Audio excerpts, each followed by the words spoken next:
தளபதி படம் வேற பார்த்துட்டு வந்திருக்கீங்க. ரஜினி பர்த்டே வேற. முதல்ல படம் பார்த்து எப்படி இருக்கு? படம் ரொம்ப சூப்பராக இருக்குது. பார்க்க இன்னும் ஒரே என்ஜாய்மெண்ட் தான். ஏன்னா இந்த படம்லாம் வந்து நாங்கள் டிவியில் தான் பார்த்துருக்கோம். நாங்கள் தேட்டரில் போய் பார்க்கல. இதுதான் ஃபஸ்ட் டைம் நாங்கள் தேட்டரில் போய் பார்த்தது. ஏன்னா நாங்கள் அப்போ பார்த்தீங்கன்னா நாங்கள் பிறகு 2 வயசு இருக்கும்னு நினைக்கிறேன் இந்த படம் போடும்போது. ஆனால் இப்போ வந்து நாங்களும் இந்த தேட்டரில் வந்து இந்த படம் பார்க்குறோன்றது ரொம்ப சந்தோஷப்படுறோம். இந்த மாதிரி நிறைய படம் வந்து ரஜினி சார் நடிச்சிருக்காரு. ஆமாம். உங்களுக்கு எனக்கு இந்த படம் திருப்பி ரீரிலீஸ் ஆனால் சந்தோஷமா இருக்குன்னு நீங்க என்ன? பாட்சா தான் நாங்கள் பார்ப்போம். பாட்சா எத்தனை வாட்டி வேணாலும் பார்க்கலாம் பாட்சா. ஏன்னா நாங்கள் ஆட்டோ ஃபீல்டில் இருக்கனால அவரை பார்த்தா நாங்கள் ஆட்டோ ஓட்ட வந்தோம். ஸோ பாட்சா தான் எங்கள் ஃபேவரட். ரஜினி சார் நிறைய டைலாக் பேசியிருக்காரு, நிறைய விஷயங்களாக பேசியிருக்காரு. அவர் பேசுகிற பஞ்ச் டைலாக்ல எனக்கு இந்த டைலாக் பிடிக்கும்டா நீங்கள் பேசியிருக்காரு. நான் ஒரு தடவை சொன்னா 100 தடவை சொன்ன மாதிரி அது ரொம்ப பிடிக்கும். இனிமே வந்து ரஜினி சார் அடுத்த வருஷம் 50 வருஷம் இந்த சினிமா ஃபீல்ட். ஆமாம். நீங்கள் ரஜினி சார்கிட்ட ஒரு வார்த்தை சொல்லணும், அவர் பிஸ்னஸ் சொல்லணும்னா அப்படி சொல்லிடுங்க. நாங்கள் வந்து அடுத்த வருஷம் வந்து அவருக்கு ரொம்ப கிராண்டாக செலிப்ரேட் பண்ணலாம் நாங்கள் டிசைட் பண்ணியிருக்கோம். அது இல்லாமல் அவர் இன்னும் மேலே நல்லா நிறைய படம் எடுக்கணும், அதுக்கப்புறம் மக்களுக்கு நல்ல ஒரு மெசேஜாக கொடுக்கணுன்றத நாங்கள் எதிர்பார்ப்பு. அதுவும் ஆட்டோ ஃபீல்டு எல்லாருமே நாங்கள் எதிர்பார்க்கறதே அது ஒன்று தான். இனிய ஹாப்பி பர்த்டே தலைவா. நான் மூவி நல்லா என்ஜாய் பண்ணோம். பட் ஆக்சுவலி நான் வந்து என்னோட லாஸ்ட் மை தேவா என் ஃப்ரெண்டு இறந்துட்டாப்புல. ஆனால் அது பார்க்கும்போது ரொம்ப ஃபீலிங்காக இருந்தது. அதுக்கேற்ற மாதிரி மூவியும் நல்லாவே சொல்ல தேவையில்ல. தளபதி படத்தை பற்றி ஆல்ரெடி பார்த்தது தான், ஆனாலும் நல்ல வைப்பாக செம்மையாக எடுத்துகிட்டு போனாங்க. தேட்ரு பயங்கரமாக ரணகலமாக இருந்தது. ரொம்ப என்ஜாய் பண்ணோம். Really lot of tears. Thank you for the re-release. Thank you so much Rohini. Thank you so much. Thalapathy படம் வந்து கிட்டத்தட்ட எடுத்து 20 வருஷம் ஆயிருக்கு. இந்த படம் திருப்பி நீங்கள் பார்க்கும்போது அதே ஃபீல் கொடுத்துச்சு உங்களுக்கு? வேற மாதிரி இருந்தது தலைவா. 20 வருஷத்துக்கு முன்னாடிலாம் தேட்டருக்கே போனது கிடையாது. இந்த மாதிரி படத்தை ரிலீஸ் பண்ணதான் எங்களுக்கு கொஞ்சம் சந்தோஷமாக இருக்குது. 90s கிட்ஸான எங்களுக்கும் இப்போ வர ஜென்ரேஷனுக்கும் இது ஒரு நல்ல மூவி. எல்லாத்துக்குமே உணர்த்துற ஒரு மூவி. பக்காவாக இருந்தது. சென்டிமெண்ட்லாம் தாங்க முடியல. அந்த மாதிரி தான் எல்லாமே வேற லெவலில் எடுத்து வச்சிருக்காங்க. ஹாப்பி பர்த்டே தலைவா. Thank you for that. இவ்வளோ ஹைப்பாக வர்றது ரஜினி படம் தான். ஒரு பண்டிகைனால ரஜினி படம் பார்த்தா தான் பண்டிகை மாதிரியே இருக்கும். பண்டிகை கொண்டாடலன்னா கூட. இதுக்கப்புறம் எப்படி நம்ம ரஜினி பார்க்க போகிறோன்னு தெரியல. விஜய் சாரும் இப்போ நடிக்கிறது கிடையாது. அதனால இதுக்கப்புறம் யாரும் நாங்கள் அப்படி ரசிக்க போகிறோன்னு தெரியல. பண்டிகை மாதிரியே இருக்காது. ஆமாம்.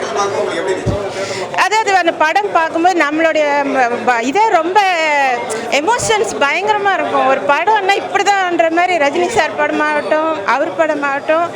அதான் சொல்கிறேன், இதுக்கு அப்புறம் நம்ம இந்த மாதிரி படங்கள் நம்ம பார்க்க போகிறோமா? பண்டிகைலாம் எப்படி இருக்க போகுதுன்னே தெரில. பண்டிகை மாதிரி இருக்காது. பண்டிகை இல்லைன்னாலும் இந்த மாதிரி படங்கள் பார்க்கும்போது நமக்கு அது ஒரு பண்டிகை மாதிரி செலிப்ரேட் பண்ணுறோம். அது ரொம்ப மிஸ் பண்ணுவோம். ரஜினி சார் படம் தளபதி படம் 20 வருஷம் ஆயிடுச்சு, 25 வருஷத்துக்கு மேலே ஆயிடுச்சு. இன்னைக்கு நீங்கள் பார்க்கும்போது அந்த ஃபீல் தருது. அப்போ விட இப்போ நாங்கள் மெச்சூர்டாகி பார்க்கும்போது இன்னும் எமோஷனாக பார்க்குறோம். எல்லா சீனும் சந்தோஷப்படுறோம், அழுகிறோம். நிறைய சீன் அழுதோம் சென்டிமெண்ட்டாக. ரஜினி அழுகும்போது எங்களுக்கே அழுக வருது. ரொம்ப எமோஷனாக தான் பார்க்குறேன். நான் பேசும்போதே இப்போ உதறது பாருங்க. அவ்வளோ எமோஷனாக இருக்குது. ஒரு என்ன சொல்கிறது, பயங்கர ஒரு இதாக இருக்குது, பாசிட்டிவாக இருக்குது. அவர் பார்க்கும்போதே பாசிட்டிவ். ரஜினி சார் நிறைய டைலாக் பேசுகிறாங்க. பஞ்ச் டைலாக் உங்களுக்கு பிடிச்சது என்ன? எல்லாமே பேசி காட்டுறதுன்னு எனக்கு இது அந்த எமோஷன்லேருந்து இன்னும் நாங்கள் வரல. ஒவ்வொரு ஆமாம் நண்பண்டான்னு சொல்லும்போது சரி, அவருடைய ஒவ்வொரு சீனுமே வந்து எமோஷன் தான். அதாவது என்ன சொல்கிறது, ஒவ்வொன்றுமே நாங்கள் ரசிக்கிறோம் அவரை. என்ன சொல்கிறது, எங்களில் ஒருத்தராக நாங்கள் பார்க்குறோம். யாருக்கு? ரஜினி சாருக்கு. அவர் இன்னும் நிறைய வருஷங்கள் வாழணும், நல்ல படங்கள் பண்ணணும். என்றைக்குமே நாங்கள் அவரை பார்த்து செலிப்ரேட் பண்ணுற மாதிரி புது படங்கள் பண்ணணும். அவர் எப்படி பண்ணாலும், அவர் என்ன மாதிரி கேரக்டர் பண்ணாலும் ரசிகர்களாக எல்லாரும் அதை ரசிக்கணும். அவருக்கு ஏஜ் இருக்கு, அதனால அவருக்கு அதுக்கு தகுந்த கேரக்டர்ஸ் தான் அவர் பண்ணுவார். இப்போ அவர் ரொம்ப பண்ணணும் நம்ம எதிர்பார்க்கக்கூடாது. அவர் என்ன படம் பண்ணாலும் அதை நம்ம ரசிக்கணும். என்ன மாதிரி கேரக்டர்ஸ் பண்ணும், ஒரு அப்பாவை பண்ணட்டும், ஒரு நண்பனாக பண்ணட்டும், எப்படி பண்ணாலும் நம்ம அதை ரசிக்கணும். அதான் ரசிகர். என்ன சொல்கிறீங்க? எப்படி ஆனாலும் ரசிக்கணும். அவர் படத்தை ஓட விடணும். அது பழைய படமோ புது படமோ இனிமேல் நடிக்கிற படம் அவர் எப்படி நடிக்க போகிறாரு தெரில. எல்லா படத்துலையுமே அவர் ஆக்ஷனாக தான் பார்க்கணும். ரஜினி படம்னா ஓடணும். படம் நான் 11th ஸ்டாண்டர்ட் படிக்கும்போது பார்த்த படம். இப்போ என் பையன் 11th ஸ்டாண்டர்ட் படிக்கிறான். என்ன அவனை கூட்டிகிட்டு வர முடியல. எங்கள் ஊர் திருப்பத்தூர். சரி, நான் இங்கே ஒரு வேலையாக வந்தேன் சென்னையில். திடீர்னு பார்த்தா 7 o'clock ஷோ ஓப்பன் பண்ணியிருந்தாங்க. சரின்ட்டு புக் பண்ணிட்டேன் நான். ஆக்சுவலாக நாளைக்கும் புக் பண்ணியிருந்தேன். சரி இன்றைக்கி 7 o'clock ஷோவே பார்த்துருவோம் அப்படின்னு சொல்லிட்டு சரி பார்த்துட்டு ஊருக்கு போயிடுவோம் அப்படின்னு சொல்லிட்டு தான் புக் பண்ணிட்டேன் படத்தை. இதை அப்போ 11th ஸ்டாண்டர்ட் நான் படிக்கும் போது பார்த்ததை விட சின்ன வயசு ஞாபகம்லாம் அப்படியே வருது. அப்போ நீங்கள் பார்த்ததுக்கு இப்போ நீங்கள் படம் பார்க்கும்போது எப்படி இருக்கு உங்களுக்கு? அதே கூஸ் பம்ப்ஸ்.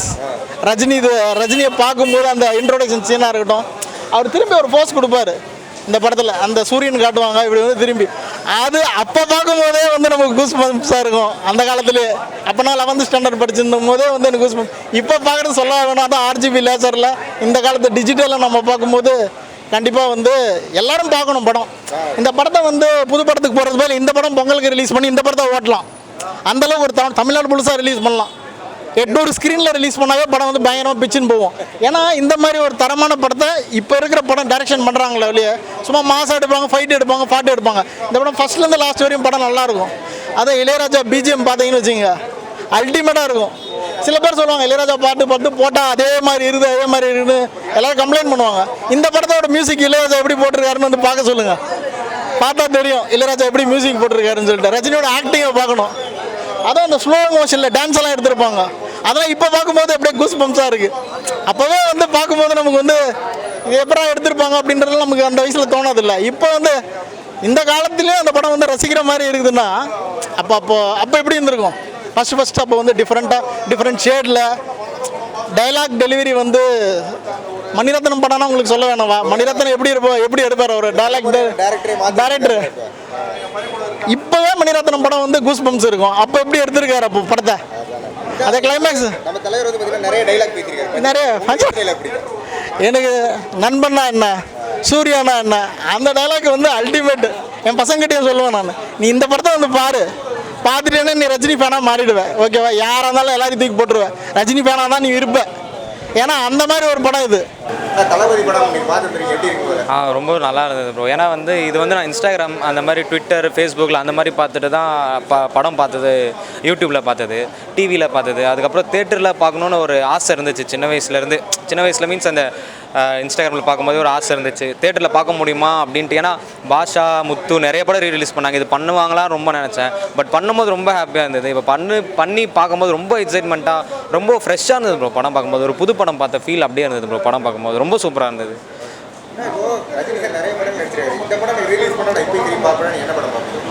நிறைய படம் இருக்குது ப்ரோ. அவர் நடித்த படத்தில் வந்து எனக்கு எல்லாமே அவரோட ஸ்டைல் தான் ப்ரோ. அவர் வந்து ஒரு என்டர்டெய்னர்.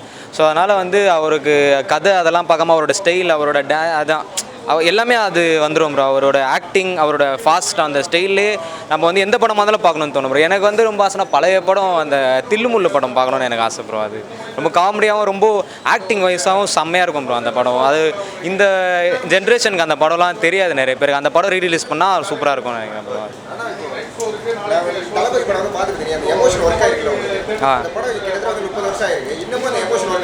அதுதான் ப்ரோ. நான் வந்து என்னென்னா படம் பார்த்து முடிக்கிறது வந்து 33 வருஷம் முன்னாடி இந்த மாதிரி ஒரு படம் எடுத்திருக்க முடியுமா? ஏன்னா வந்து அந்த டெக்னாலஜிஸ் வச்சு, அந்த கேமரா வச்சு இப்போது வந்து நிறைய ஆடியன்ஸை வந்து இழுக்கிறாங்களே இந்த படத்தை வச்சு. அதனால் வந்து ரொம்ப ஒரு எக்ஸைட்மெண்ட்டாக இருந்தது அந்த படம் பார்க்கும்போது. ஸோ அதனால் வந்து அந்த எமோஷன்ஸ் அந்த டேரக்டர் தான் bro, captain of the ship, அது வந்து ஈஸியாக கனெக்ட் பண்ணுறாரு டேரக்டர். அதனால் வந்து அவர் வந்து அப்போதுலேருந்து இப்போ வரைக்குமே ஒரு பெஸ்ட் டேரக்டராக இருக்கார். அதனால் அந்த எமோஷன்ஸ் வந்து மணிரத்னம் சார் தான். அவர் எல்லாமே அவருக்கு தான் போய் சேரும் ப்ரோ. வெறும் பணம் அப்படின்னு சொல்லிட்டு போவார் ப்ரோ ஒரு சீனில். அந்த டைலாக் ரொம்ப பிடிச்சது.